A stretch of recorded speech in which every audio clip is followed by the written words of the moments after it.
seguir con el estudio de Génesis, vamos por el capítulo ya 38. En el capítulo anterior vimos la historia de José, de cómo sus hermanos lo vendieron y fue llevado a Egipto. Y este capítulo habla de Judá, uno de los hermanos de José, y Tamar. Dicen que hubo un tiempo en que Judá dejó a sus hermanos y se fue con un hombre adulamita, un hombre pagano. Y él vio allí a la hija de un hombre cananeo llamado Súa, y la tomó y se unió a ella. Aquí Judá hace lo mismo que hizo su tío Esaú, buscó mujeres cananeas, mujeres paganas. O sea, ella concibió y le dio a luz a un hijo, Después tuvo 2 hijos más, en total 3. El otro se llamó Onam y el otro Selah.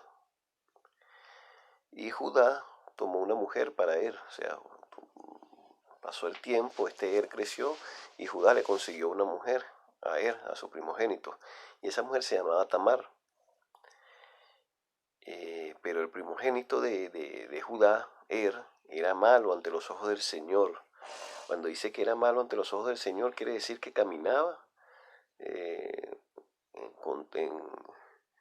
sentido opuesto a las creencias del Dios de su padre, el Dios de Abraham, de Isaac, de Jacob. Entonces dice que el Señor le quitó la vida.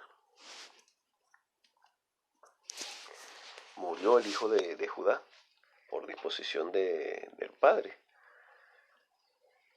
Y por eso nosotros vemos como Dios muchas veces es misericordioso, porque cuánta maldad no hay en el mundo ahorita y cuánta gente no camina contraria y es malo ante los ojos del Señor. Nosotros mismos cuántas veces no pecamos, nos apartamos de Dios y sin embargo su misericordia para con nosotros se multiplica día tras día.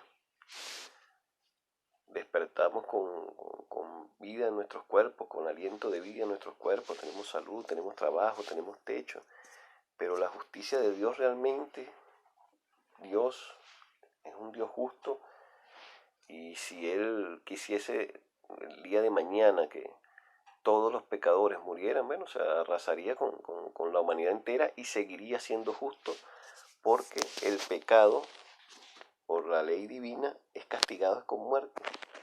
Pero como vemos que Dios es misericordioso, pero tiene que ser ambas cosas, tiene que ser misericordioso y tiene que ser justo, porque los dos son atributos de Dios.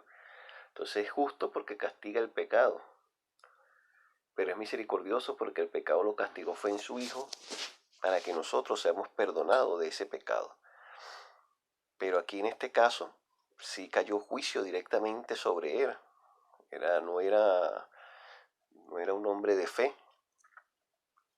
Solamente los hombres de fe son perdonados o obtienen la gracia de nuestro Dios, porque somos salvos justamente a través de la fe, por la misericordia, por la gracia de Dios, pero a través de la fe.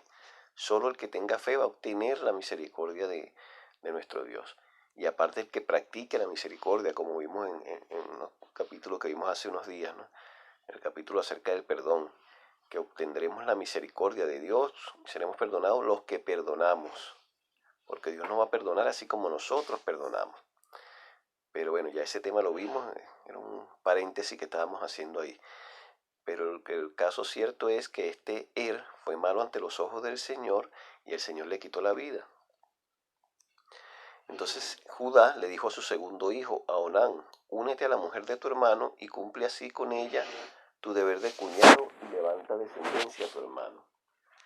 Vemos que muere el primogénito y Judá le dice al segundo hijo que se case con la mujer de su hermano. De repente para nosotros en este tiempo eso nos parezca una abominación, pero en aquel tiempo y en la cultura hebrea era un mandamiento, como vamos a ver aquí en pantalla les aparece, era un mandamiento de la ley. Los primeros 5 libros de la Biblia, como decir, pues sobre todo el libro de Levítico, era como decir la constitución de Israel, estaban las leyes del pueblo de Israel. Entonces vemos en Deuteronomio 25:5 que habla de eso, del matrimonio levirático se llama eso. Y vamos a leer a qué se refiere. ¿Y qué quiere decir cuando Jacob le dice que a su hermano Nan que cumpla su deber? Dice, si unos hermanos viven juntos y muere uno de ellos sin dejar hijo, como fue el caso de Er, que murió sin dejar hijo, la mujer del difunto no se casará fuera de la familia con un hombre extraño. Su cuñado se unirá a ella y la tomará como su mujer y consumará con ella el matrimonio levirático. O sea, era ley. Ellos en cumplimiento de la ley y no cualquier ley, porque era la ley de Dios, la constitución del pueblo de Israel la dio directamente Dios. Según la ley de Dios, según la ley que le fue entregada eh, a Moisés posteriormente, él debía, como hermano, tenía que casarse con esta mujer, porque su primer hermano no tuvo hijos y tenía que perpetuar ese nombre, como dice el verso 6, dice, el primer hijo que ella dé a luz llevará el nombre del hermano muerto, para que el nombre de éste no sea borrado de Israel. El verso 7 dice que si tal hombre no quiere tomar a su cuñada, entonces su cuñada irá a los ancianos a la puerta de la ciudad. Como yo le expliqué ya lo que quiere decir los ancianos a la puerta de la ciudad, estos hombres que se encontraban ahí eran los hombres respetados del pueblo y eran los encargados, eran como decir los jueces de la ciudad, eran los encargados de impartir justicia en la ciudad. Entonces irá a los ancianos a la puerta de la ciudad y dirá, mi cuñado rehúsa levantar nombre en Israel a su hermano, él no quiere cumplir el matrimonio levirático conmigo. Entonces los ancianos de su ciudad lo llamarán y hablarán con él.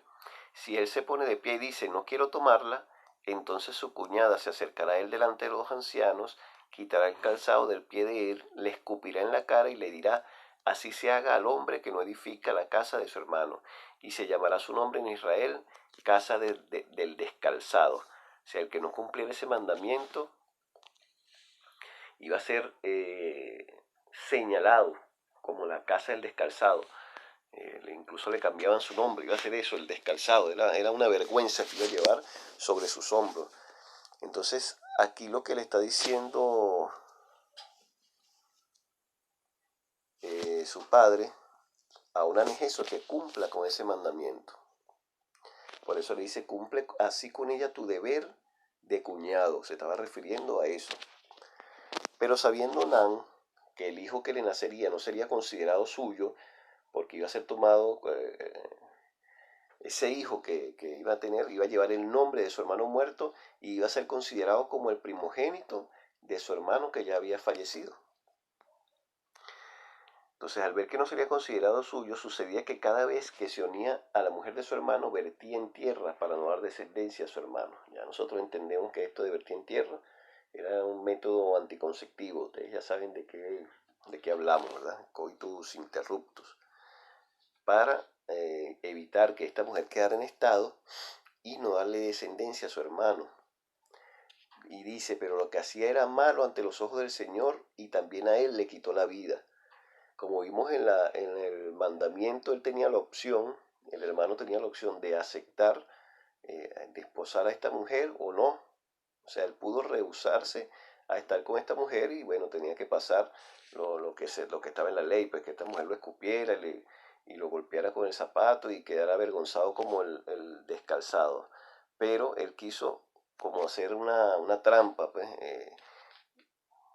simular que estaba cumpliendo la ley de Dios, pero en la intimidad no lo hacía porque estaba tomando ese método anticonceptivo para que esta mujer no tuviese descendencia y ese hijo no fuese tomado como descendencia de su hermano que ya había fallecido. Entonces esto le desagradó a los ojos de Dios y también le quitó la vida por tramposo, por embaucador, por querer engañar al mismo Dios, porque hizo como si estaba cumpliendo la ley, pero no tenía la intención realmente de embarazar a esta mujer.